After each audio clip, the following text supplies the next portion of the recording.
Hello friends, कैसे आप सभी। स्वागत करते हैं आप सभी का युवा शक्ति जी क्विज में। तो दोस्तों आज जो है कि बिहार डीएलएड के लिए प्रैक्टिस सेट नंबर 4 लेके आ चुके हैं। इससे पहले हम सभी 3 प्रैक्टिस सेट कंप्लीट कर चुके थे। अगर आप नहीं लगाए हैं तो ज़रूर लगा लीजिएगा, लिंक डिस्क्रिप्शन में दे दिए हैं। इसमें आपको पीवाईक्यू प्लस में न्यू क्वेश्चन ऐड करके दिया जाता है, प्लस पीवाईक्यू से संबंधित जो एक्स्ट्रा फैक्ट बन सकता है इसके आसपास से वो चीज़ें आपको कंप्लीट करवाया जाता है ताकि आपका प्रश्न मिस ना हो पेपर में। बिल्कुल बेहतरीन कंटेंट है, इसीलिए इस प्रैक्टिस सेट को पर डे जरूर सॉल्व किया कीजिए जब आपको मिलता है। तो इतना काम जरूर कर लीजिएगा, काफ़ी 4 चांद लगाने वाला है आपका स्कोर करने में। तो चलिए शुरू करते हैं। सभी एक बार सेशन को लाइक करके शेयर कर दीजिएगा, उसके बाद जो होगा बात करते रहेंगे हम सभी। जो भी चैनल पे पहली बार आए चैनल को जरूर सब्सक्राइब कर घंटी को प्रेस कर लीजिएगा ताकि जब भी क्लास हो नोटिफिकेशन आप सभी को प्राप्त हो सके। इतना सा काम कर लीजिएगा आप सभी। आज का फर्स्ट क्वेश्चन देखिए कि निम्नलिखित में से कौन सा एक आध्यात्मिक खनिज है। देखिए आध्यात्मिक की बात किया जाए तो चूना पत्थर जो है ये आपका आध्यात्मिक खनिज है, जबकि टिन, कॉपर, सीसा ये आपका धात्विक है। देखिए चूना पत्थर का उपयोग हम सभी किस में करते हैं, सीमेंट निर्माण में हम सभी चूना पत्थर का ही उपयोग करते हैं। ये एक फैक्ट को याद रखिएगा, क्वेश्चन पूछ लिया जाता है। इसके अलावा भवन का जो निर्माण होता है या पोताई करने के लिए चूना का ही उपयोग करते हैं। यह प्रश्न आपका 2023 बिहार डीएलएड में क्वेश्चन पूछा गया था। यहां से एक्सपेक्टेड क्वेश्चन क्या हो सकता है, क्या बन सकता है। कह सकता है कि चूना पत्थर का उपयोग किस में होता है, सीमेंट बनाने में, या कह सकते हैं कि चूना पत्थर का प्रमुख घटक क्या है। तो चूना पत्थर का प्रमुख घटक होता है कैल्शियम कार्बोनेट होता है, जिसका फुल फॉर्म क्या है, CaCO3 होता है। याद रखिएगा आप सभी, CaCO3 होता है, ये आपका कैल्शियम कार्बोनेट का घटक है। ये एक्स्ट्रा फैक्ट है, इसको याद रखिएगा आप सभी। चीजें क्लियर हैं। कॉपर का उपयोग किस में करते हैं हम सभी, बिल्कुल बिजली में करते हैं। भारत में कोयले का सर्वप्रमुख उत्पादक राज्य क्या है। देखिए यहां से आपको 3 फैक्ट याद रखना है।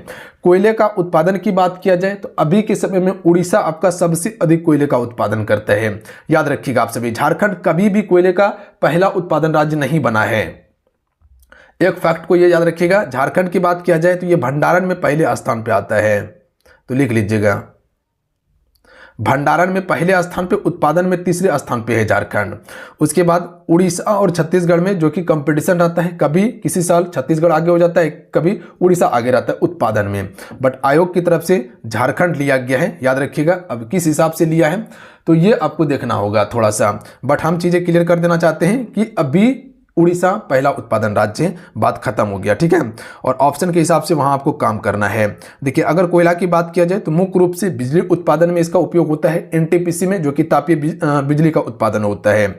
इसके अलावा झारखंड में झरिया हो गया, बोकारो हो गया, और धनबाद वाला क्षेत्र, झरिया धनबाद में ही पड़ता है, सबसे बड़ा कोयला का उत्पादन क्षेत्र है।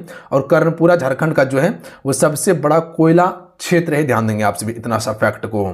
अगला प्रश्न है कि मानचित्र में नीले रंग द्वारा किस भाग को दर्शाया जाता है। तो देखिए नीला रंग जो है इससे हम सभी जल को दर्शाते हैं। अगर वहीं बात किया जाए कि हरा रंग जो होता है इससे क्या दर्शाया जाता है, तो मैदान को दर्शाया जाता है। तो याद रखिएगा आप सभी, मैदानी भाग को हरा रंग से दर्शाया जाता है। उसके बाद अगर भूरा रंग से पूछा जाए, भूरा रंग से क्या चीज़ को दर्शाया जाता है, तो जो पहाड़ और कह सकते हैं पर्वत होता है, मुख्य रूप से पहाड़ आप याद रखिए, बाकी बात जो होता है पर्वत को व्हाइट रंग से ही दर्शाया जाता है। ध्यान देंगे आप सभी। और जो आपका पीला रंग जो होता है, पीला रंग, इससे रेगिस्तान को दर्शाया जाता है। तो इतना सा फैक्ट इसके बारे में याद रखिएगा, हो सकता है प्रश्न पूछ लिया जाए पेपर में, याद रहेगा आप सभी को। अगला क्वेश्चन है कि निम्नलिखित में से कौन सा कथन सही नहीं है। देखिए सही की बात किया जाए, सबसे पहले ये जानिए, उत्तर प्रदेश भारत में गेहूं का सबसे बड़ा उत्पादक राज्य है। बिल्कुल आपको बताएं कि उत्पादक राज्य सबसे बड़ा, बट प्रति हेक्टेयर की बात किया जाए तो पंजाब सबसे बड़ा उत्पादक है। भारत में विश्व फलों का दूसरा सबसे बड़ा उत्पादक है। बिल्कुल भारत विश्व में फलों का दूसरा सबसे बड़ा उत्पादक है। अगला है कि फल, सब्जी और मसाले के उत्पादन को बागवानी कहा जाता है, यह भी सत्य है। भारत विश्व में सब्जी का सबसे बड़ा उत्पादक है, यह आपका गलत है। भारत नहीं होगा, चीन यहां पर करेक्ट आंसर होगा। ध्यान दीजिएगा, चीन सबसे बड़ा उत्पादक है, उसके बाद दूसरे नंबर पर अपना भारत आता है। ध्यान देंगे आप सभी। चीजें क्लियर हैं। अगला है कौन सा कदम लोकतांत्रिक सुधार का सूचना है। इंपॉर्टेंट प्रश्न रहेगा, याद रखिएगा आप सभी इसको। तो ये आपका पंचायती राज। देखिए पंचायती राज की बात किया जाए तो सबसे पहले उल्लेख इसका अनुच्छेद 40 में किया गया था और कहा गया था सभी राज्यों को कि अपने अपने राज्य में पंचायती राज लागू कीजिए ताकि देश का विकास हो बेहतर तरीके से, बट सभी राज्य लागू नहीं किया। एकमात्र राज्य राजस्थान बना जो कि सबसे पहले नागौर जिले में लागू किया गया था पंडित जवाहरलाल नेहरू के द्वारा। कभी कभी प्रश्न पूछा जाता है कि कब लागू किया गया था, 1959 में लागू हुआ था, याद रखिएगा। दूसरा आपका आंध्र प्रदेश बनता है, तो पहला राजस्थान जो नागौर जिले में हुआ था, दूसरा आंध्र प्रदेश।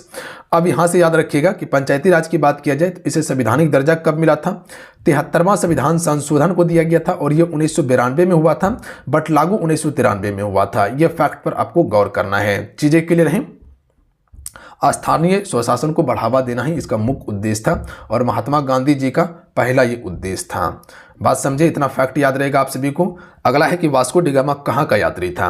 देखिए वास्को डी गामा की बात किया जाए तो ये आपका पुर्तगाल का यात्री था। कब आया था, 1498 में आया था। कई बार हम आपको ये बता चुके हैं और ये प्रश्न कर सकते हैं कि कई बार पूछा गया है और इसको आप स्टार मार के याद रखिए। बात समझ गए आप सभी। इसी ने भारत और यूरोप की भी समुद्री मार्गों की खोज की थी। अब देखिए यहाँ से प्रश्न आगे क्या बन सकता है। पहला यूरोपीय यात्री जिसने भारत का खोज किया तो पुर्तगाल का रहने वाला वास्को डी गामा। ध्यान देंगे आप सभी।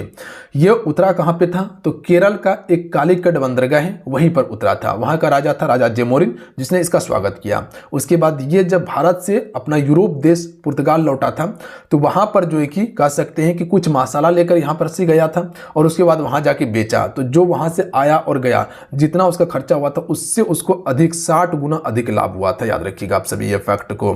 तो क्वेश्चन आपसे इसे पूछा जा सकता है कि वास्को डी गामा जब भारत आया था तो कुछ मसाला लेकर यहां से गया था तो कितना उसको प्रॉफिट हुआ था या लाभ हुआ था। आने जाने का खर्चा को माइनस करके 60 गुना अधिक लाभ हुआ। विश्वव्यापी आर्थिक संकट किस वर्ष आरंभ हुआ था, तो राइट आंसर होगा 1929 में आरंभ हुआ था। ध्यान दीजिएगा आप सभी। ग्रेट डिप्रेशन के नाम से भी इसे जाना जाता है, जो इसका प्रभाव अमेरिका सहित पूरी दुनिया में भी देखने के लिए हमें मिला था। 1929 में हुआ था। अगला है संयुक्त राष्ट्र महासभा के अध्यक्ष का कार्यकाल कितने वर्ष का होता है। देखिए अगर संयुक्त राष्ट्र की बात किया जाए तो इसके अध्यक्ष का कार्यकाल जो होता है वो 1 वर्ष का होता है। याद रखिएगा आप सभी। अच्छा संयुक्त राष्ट्र महासभा की बात किया जाए तो इसकी स्थापना कब हुआ था, 1945 में हुआ था। डेट को याद रखिएगा, पूछा जा सकता है। और इसके अध्यक्ष का कार्यकाल कितने वर्ष का होता है, 1 वर्ष का होता है। इसे हम सभी कहते हैं UNGA के नाम से भी जानते हैं। ध्यान देंगे आप सभी। बात समझ गए। आइए अगला है कि किस वर्ष हिटलर ने वर्साई की संधि को अस्वीकार कर दिया था। देखिए वर्साई की संधि जो हुआ था 1933 में इसने अस्वीकार कर दिया था वर्साई की संधि को और इसे आरोपित संधि के नाम से भी जाना जाता है। और इस संधि का उल्लंघन किया था। इसी कारण से 1939 में दूसरा विश्व युद्ध शुरू हो गया था और यह 1945 तक चला था। 1945 में हिटलर ने अपने आप को गोली मार लिया था। याद रखिएगा आप सभी। जिससे क्या हुआ, द्वितीय विश्व युद्ध समाप्त हुआ था। जब तक जापान पर परमाणु बम नहीं गिराया गया था तब तक पूर्णतः समाप्त नहीं हुआ था। द्वितीय विश्व युद्ध में पहला एटम बम गिराया गया था। देखिए द्वितीय विश्व युद्ध में पहला एटम बम जो गिराया गया था वो हिरोशिमा पर गिराया गया था और ये कब गिराया गया था, 6 अगस्त 1945 को। तो डेट याद रखिएगा, डेट से क्वेश्चन रहता है। इसके अलावा कभी कभी इसका कोड नाम भी पूछ लिया जाता है कि बम का कोड नाम क्या था। तो जो हिरोशिमा पर जो बम गिराया गया था उसका नाम था लिटिल बॉय नाम था। याद रखिएगा आप सभी। याद रहेगा आप सभी को, क्या नाम था, लिटिल बॉय था। याद रहेगा, याद रखिएगा आप सभी। उसके बाद जो है कि एक नागासाकी पर गिराया गया था। यह गिराया गया था 9 अगस्त 1945 को गिराया गया था, 9 अगस्त 1945 को। और इसका कोड नाम क्या था बम का, तो याद रखिएगा वो फैटमैन नाम था। क्या था, फैटमैन। तो लिटिल बॉय हिरोशिमा पर और नागासाकी पर फैटमैन गिराया गया था। चीजें क्लियर हैं। आइए अगला क्वेश्चन देख लीजिएगा। गंगा नदी की लंबाई कितनी है। तो कई बार आपको बताएं कि गंगा नदी की लंबाई 2525 किलोमीटर है और सबसे लंबी नदी है। ध्यान दीजिएगा आप सभी। उद्गम इसका कहां से होता है, हालांकि कह नहीं सकते कि इसका उद्गम होता है। 2 नदी के मिलन से ही गंगा नदी का निर्माण हुआ है। एक आपका अलकनंदा और एक आपका भागीरथी, दोनों जब देव प्रयाग में मिलेगा उसके बाद यहां से आपका गंगा नदी का उद्गम होगा। याद रखिएगा आप सभी। चीजें क्लियर हैं। बिल्कुल। अगला क्वेश्चन देख लीजिएगा कि संविधान के किस भाग में मौलिक कर्तव्य का जिक्र किया गया है। मोस्ट इंपॉर्टेंट क्वेश्चन है। किसी ना किसी शिफ्ट में यह प्रश्न फिर से घूम के आने वाला है। तो याद रखिएगा यह प्रश्न ऑलरेडी पूछा गया है आपका डीएलएड पेपर में, इंपॉर्टेंट है। तो याद रखिएगा भाग 4 का में मौलिक कर्तव्य की बात किया गया है। आगे क्या पूछा जा सकता है, किस देश से लिया गया है, तो रूस देश से लिया गया है। अच्छा, अनुच्छेद की बात किया जाए कि किस अनुच्छेद में इसको रखा गया है, तो अनुच्छेद 51 क में रखा गया। याद रखिएगा, आप सभी याद रहेगा, बिल्कुल याद रहेगा। अच्छा, यहीं से आप प्रश्न याद रखिएगा कि मौलिक अधिकार की बात किया जाए, मौलिक अधिकार की बात किया जाए तो ये किस अनुच्छेद में है, अनुच्छेद 12 से लेकर 35 तक है मौलिक अधिकार। और भाग की बात किया जाए तो भाग 3 जो है ये मौलिक अधिकार से संबंधित है, लिया गया है यूएसए देश से, यानी कि संयुक्त राज्य अमेरिका, जिसे हम अमेरिका के नाम से जानते हैं। वर्तमान में अभी का कह सकते हैं कि राष्ट्रपति कौन है, डोनाल्ड ट्रंप है वहां का, याद रखिएगा। अच्छा, भाग 4 जो है ये किससे संबंधित है, नीति निर्देशक तत्व से संबंधित है, याद रखिएगा आप सभी, जो कि 36 से लेकर 51 तक नीति निर्देशक तत्व है। और इसमें जितने भी चीजें हैं वो सरकार के द्वारा आपको प्रोवाइड किया जाता है, जबकि मौलिक अधिकार आपको खुद ही मिलता है। और मौलिक अधिकार का रक्षा कौन करता है, जो आपका सुप्रीम कोर्ट होता है, या कह सकते जो न्यायालय है वही आपका मौलिक अधिकार की रक्षा करता है, हाई कोर्ट सुप्रीम कोर्ट करता है।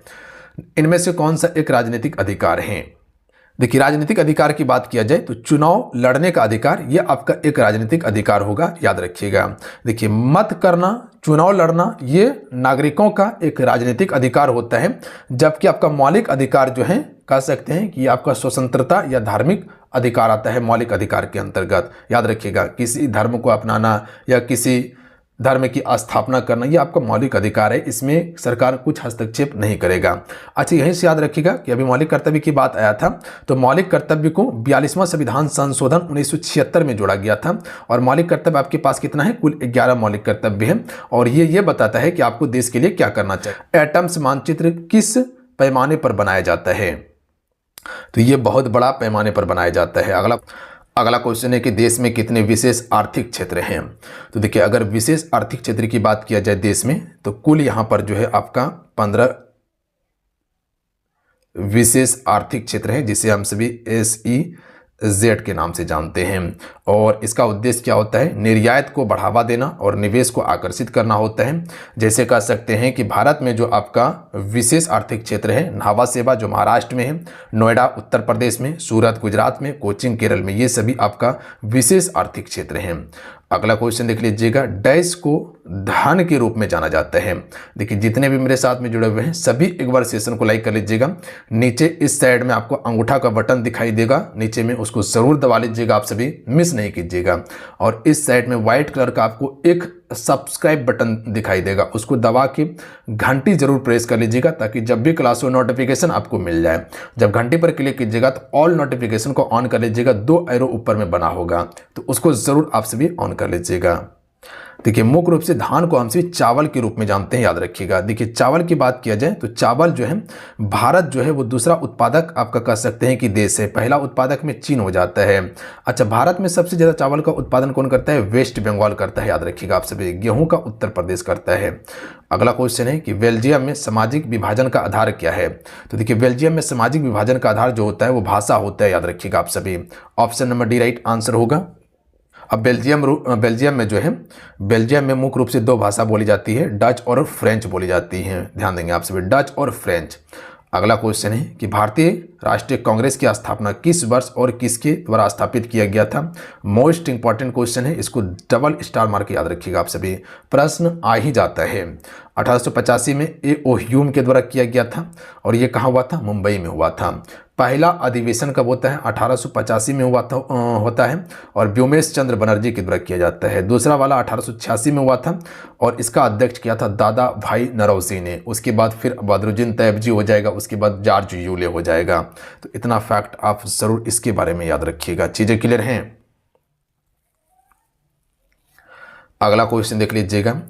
क्वेश्चन है कि निम्नलिखित में से भारत के किस राज्य में कुल क्षेत्रफल का सबसे कम प्रतिशत वन है। तो देखिए, सबसे कम वन की बात किया जाए तो हरियाणा में है। सबसे अधिक वन कहाँ पे है, MP मध्य प्रदेश में है, याद रखिएगा आप सभी। हरियाणा में देखिएगा वन जो है मात्र में 3.59% है। भारत में कुल वनावरण की बात किया जाए, यह वन क्षेत्र लगभग अभी 25% के अप्रॉक्स में हो चुका है, याद रखिएगा आप सभी। कितना, 25% के अप्रॉक्स में है। चीजें क्लियर हैं। अगला क्वेश्चन देख लीजिएगा, निम्न में से कौन सा एक जैव अविनाशी है। देखिए, जैव अविनाशी की बात किया जाए तो DDT ये जैव अविनाशी होता है, याद रखिएगा।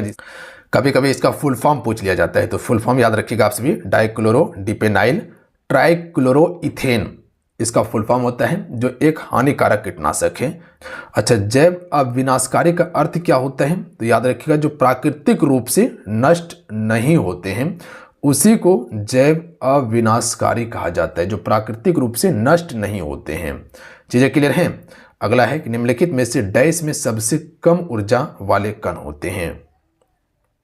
तो ठोस में सबसे कम ऊर्जा वाले कण होते हैं।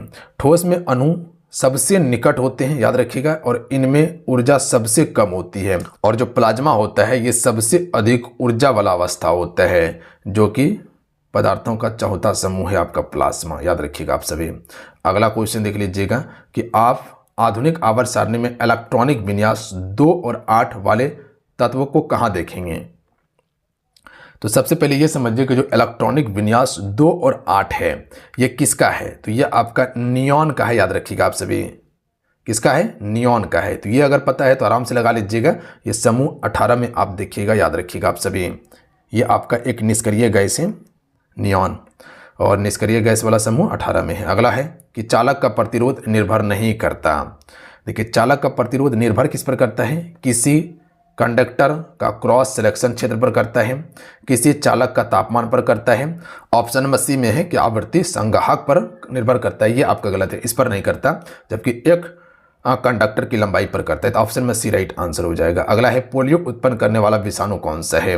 मोस्ट इंपॉर्टेंट प्रश्न है, याद रखिएगा आप सभी। पोलियो उत्पन्न करने वाला, देखिए जितने भी आपको एक्स्ट्रा फैक्ट बता रहे फ्रेंड उसको याद जरूर रखिएगा। आसपास से प्रश्न प्रबल संभावना होता है कि पूछा जाता है। इसमें नया क्वेश्चन भी ऐड किए हैं, और जो प्रीवियस ईयर का पेपर है जो क्वेश्चन पूछा गया और वही क्वेश्चन इसमें मेंशन किए हैं, जो बार बार पूछने की संभावना रहता है, किसी ना किसी शिफ्ट में आ जाएगा। हो सकता है आपके शिफ्ट में आ जाए, ध्यान दीजिएगा आप सभी। तो आपको याद करते चलना है। पोलियो उत्पन्न करने वाला विषाणु जो है एकल स्ट्रैंड वाला आरएनए वायरस होता है। तो ऑप्शन नंबर क्या हो जाएगा? एक करेक्ट आंसर हो जाएगा। और जो पोलियो वायरस होता है वे आपका एक आरएनए वायरस होता है, याद रखिएगा आप सभी।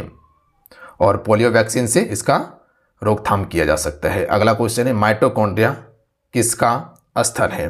देखिए, माइटोकॉन्ड्रिया के बारे में कई बार आपको बताए हैं। माइटोकॉन्ड्रिया को हम सभी क्या कहते हैं? ऊर्जा गृह, पावर हाउस के नाम से जानते हैं, याद रखिएगा आप सभी। और इसके अलावा ये जो ऊर्जा मुक्त करता है या स्टोर करके रखता है वो एटीपी के रूप में रखता है, याद रखिएगा आप सभी। आवश्यकता के पड़ने पर ये टूटकर ऊर्जा प्रदान करता है। और इसे हम सभी कह सकते हैं कि ये किसका स्थल है? तो ये आपका एरोबिक श्वसन का स्थल होता है, याद रखिएगा आप सभी। Option number D correct answer हो जाएगा। अगला है कि परमाणु की बाह्यतम कक्षा में उपस्थित इलेक्ट्रॉनों की संख्या होती है। तो देखिए, बाह्यतम कक्षा की बात किया जाए तो इसमें जो है संयोजी इलेक्ट्रॉनों की संख्या होती है। Option number right answer B हो जाएगा, याद रखिएगा आप सभी। और ये रासायनिक बंधन बनाने में मदद करता है। चीजें क्लियर हैं? आइए अगला क्वेश्चन देखिए कि किंगडम प्लांटेड, जैसे पादप जगत जो होता है इसमें शामिल है। जो किंगडम प्लांटेड या प्लांट जो होता है जिसे पादप जगत कहते हैं, इसमें क्या शामिल होता है? तो ये सभी, जैसे कि टेरिडोफाइटा और जिम्नोस्पर्म, सेवाल और ब्रायोफाइटा और एंजियोस्पर्म, ये सभी शामिल होता है इसमें। तो option number A right answer होगा। अगला है कि किसी अंतरिक्ष यात्री को आकाश कैसा प्रतीत होता है? तो ये सभी को पता है कि काला दिखाई देता है। और जब आप जमीन से देखिएगा यानी कि पृथ्वी से देखिएगा तो आपको नीला दिखाई देगा। क्यों? परिकिरणन के कारण। किसका अच्छा चालक है? सॉरी, विद्युत का अच्छा चालक क्या है? तो विद्युत का सबसे अच्छा चालक जो होता है वो चांदी होता है। और दूसरा बात किया जाए तो दूसरा आपका कॉपर, जिससे हम सभी तांबा के नाम से जानते हैं। चांदी महंगा होने के कारण चांदी का उपयोग नहीं करते हैं, इसीलिए तांबा का ज़्यादातर उपयोग होता है बिजली तार में। प्रोटीन उत्पन्न करने के आधार पर संसाधनों को कितने भागों में बांटा गया है? तो देखिए, प्रोटीन उत्पन्न करने के आधार पर संसाधनों को हम सभी 2 भागों में बांटे हैं। 2 भाग कौन कौन सा होता है? एक आपका जैविक संसाधन होता है, ध्यान दीजिएगा आप सभी, और एक आपका क्या होता है? अजैविक होता है। ये कई बार क्वेश्चन आपकी डीएलएड में आ चुका है, तो इसको याद रखिएगा आप सभी। इसी से संबंधित प्रश्न आया हुआ है। देखिए, जैविक संसाधन क्या होता है? वे संसाधन जो जीवित स्रोतों से प्राप्त होता है हमको, जीवित स्रोतों से। जीवित में क्या आता है? जैसे कि वनस्पति हो गया, पेड़ पौधे हो गया, मछली हो गया, कह सकते कि पशु हो गया, ये सभी आपका क्या है? जीवित है, याद रखिएगा आप सभी। तो ये जैविक संसाधन होगा। और अजैविक संसाधन क्या होता है? वे जो निर्जीव होते हैं, जैसे कि खनिज, पानी, वायु, ये सभी क्या है आपका निर्जीव है, याद रखेंगे। अगला क्वेश्चन है निम्नलिखित में से कौन सा एक गर्भ निरोधक है। देखिए गर्भ निरोधक की बात किया जाए तो ये सभी हो जाएगा, कंडोम हो जाएगा, कॉपर टी हो जाएगा और डायाफ्राम हो जाएगा। तो ये सभी आपका गर्भ निरोधक हैं। देखिए गर्भ निरोधक जो होते हैं वो कई प्रकार के होते हैं, जैसे कि बेरियर मेथड जो होता है इसमें कंडोम और डायाफ्राम आता है, याद रखिएगा आप सभी बेरियर मेथड में। तो इसको याद रखिएगा, बेरियर मेथड में क्या आता है, कंडोम और डायाफ्राम आता है, और हार्मोनल मेथड में जो आता है गर्भ निरोधक गोलियां आता है। तो ये एक फैक्ट याद रखिएगा जरूर आप सभी। अगला है कि किसी गतिमान वस्तु का जड़त्व निर्भर करता है, तो उस वस्तु के द्रव्यमान पर करता है, याद रखिएगा आप सभी। अच्छा जड़त्व की बात किया जाए तो न्यूटन का जो पहला गति का नियम है इससे हमको क्या पता चलता है, जड़त्व के बारे में पता चलता है। तो याद रखिएगा आप सभी न्यूटन का पहला गति हमको जड़त्व के बारे में बताता है, और जिस वस्तु का जितना द्रव्यमान होगा उसका उतना ही जड़त्व होता है। अगला है कि अम्लराज क्या है, तो करेक्ट आंसर ऑप्शन में सी हो जाएगा सांद्र HNO3 और HCl होता है।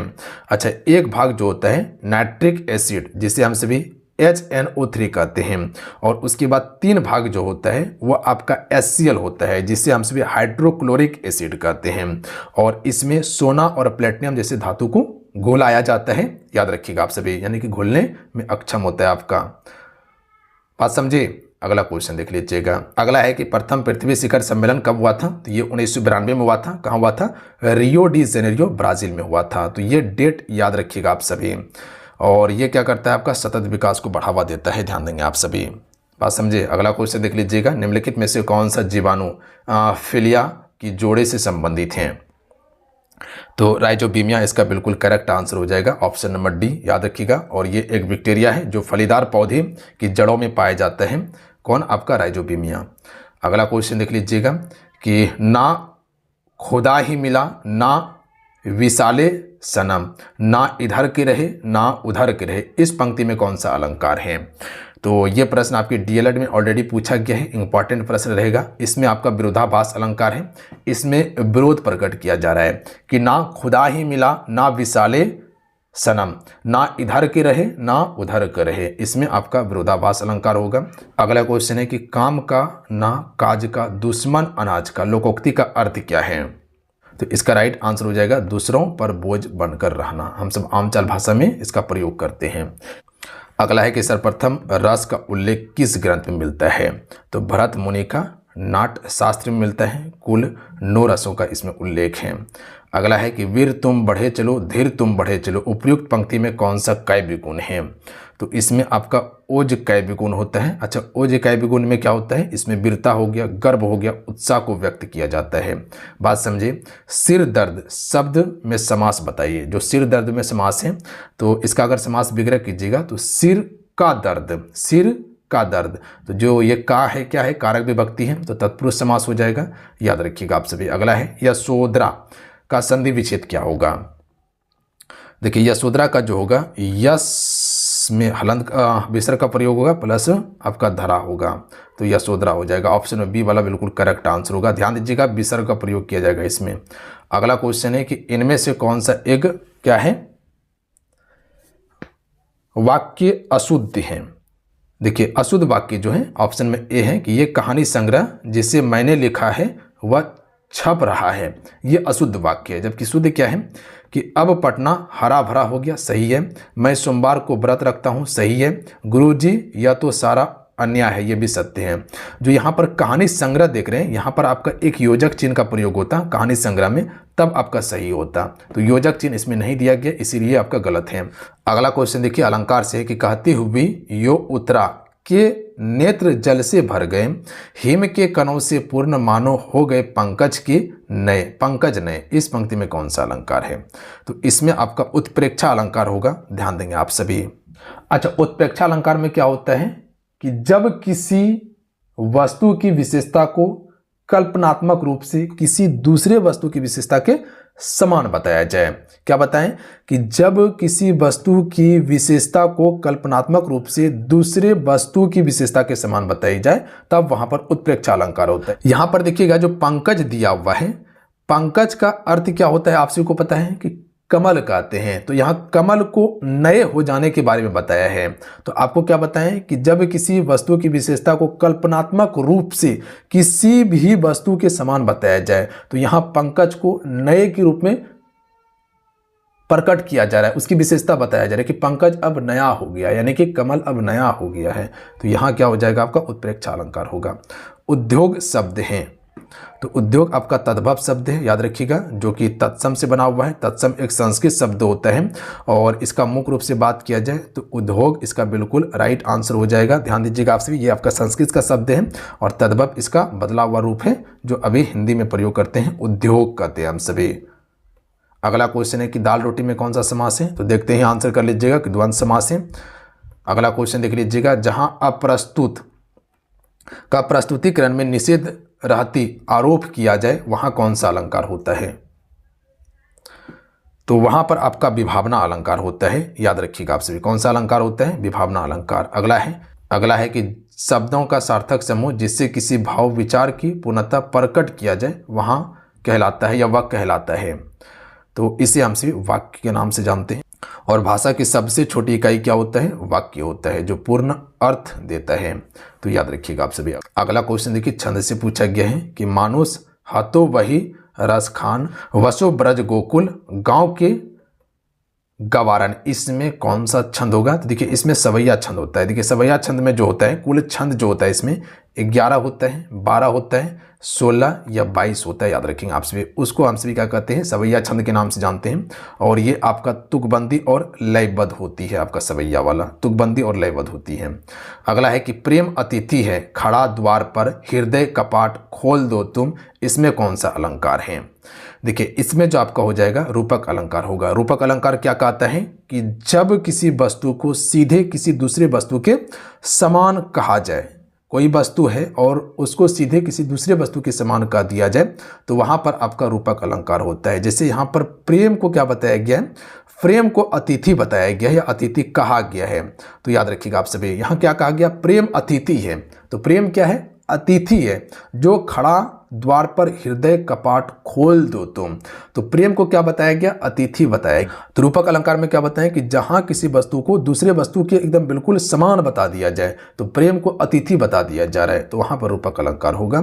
शब्द और अर्थ के बीच संबंध है, तो बोधक और बोधिका होता है, ये राइट आंसर होगा। निम्न में से कौन सा वाक्य शुद्ध है। देखिए वाक्य शुद्ध की बात किया जाए तो ऑप्शन नंबर ए वाला बिल्कुल सही हो जाएगा कि विद्यार्थी ने शास्त्री जी को अभिनंदन पत्र प्रदान किया, ये बिल्कुल आपका सही वाक्य है।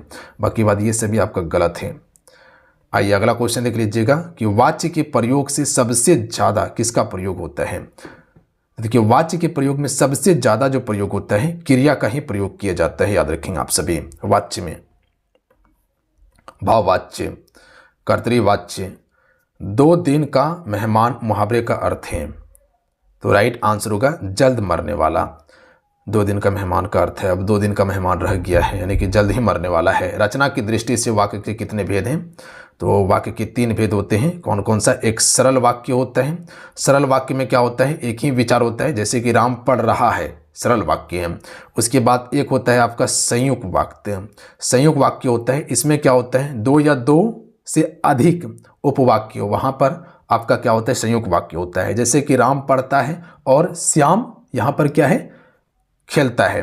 तो और जो लगाया गया है ये संयुक्त वाक्य के लिए ही लगाया गया है, जो 2 वाक्य को विभाजित कर देता है, या कह सकते हैं कि 2 सरल वाक्य मिलकर एक संयुक्त वाक्य का निर्माण करता है। और एक होता है आपका मिश्र वाक्य। मिश्र वाक्य में क्या होता है, इसमें पता ही नहीं चलेगा कि कौन सरल है कौन मिश्र है, जहां लंबा बिल्कुल बढ़ा चढ़ा के बोला जाए। देखिए इसमें आपका मिश्र वाक्य में प्रधान और आश्रित उपवाक्य होता है। जैसे कह सकते कि जब बारिश होती है तब किसान खुश होता है, वह कौन सा व्यक्ति है जिसने जवाहरलाल नेहरू का नाम नहीं सुना, ये मिश्र वाक्य है। ध्यान देंगे आप सभी, बात समझे। तो ये रचना की दृष्टि से वाक्यों के 3 भेद होते हैं। तो चलिए आज कितना है, आज की इस सेट में कुल आपको 54 क्वेश्चन कंप्लीट करवाए हैं, जो बिल्कुल आपके एग्जाम पैटर्न पर था। इसमें PYQ प्लस में आपको न्यू क्वेश्चन ऐड करके दिया गया था, जो एक्स्ट्रा चीज़ें बन सकता था वो सारा हम कंप्लीट करवाएं आप सभी को। मिलते हैं, जय हिंद, वंदे मातरम। ध्यान रखिएगा, पढ़ाई करते रहिएगा। सभी एक बार सेशन को लाइक करके शेयर करके जाइएगा, और सभी से रिक्वेस्ट रहेगा कि जो भी चैनल पे पहली बार आए थे चैनल को जरूर सब्सक्राइब करके घंटे को प्रेस कर लीजिएगा, ताकि जब भी क्लास हो नोटिफिकेशन आप सभी को प्राप्त हो सके। जय हिंद, वंदे मातरम।